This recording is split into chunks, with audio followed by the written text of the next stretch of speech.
गोटे छोट गाँव रे शिवा नामक जड़े गरीब चाषी रहुथिला। दिने सकाळु से देखिला ता हंस गोटे सुना अंडा देछि।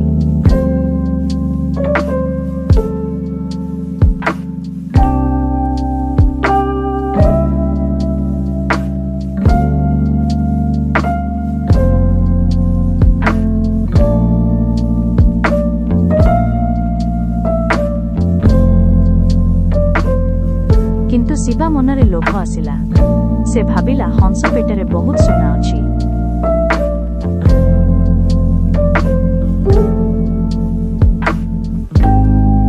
से हंस को मारिदेला किंतु ताको किछि मिलिला नाही। से सब किछि हराई बसिला।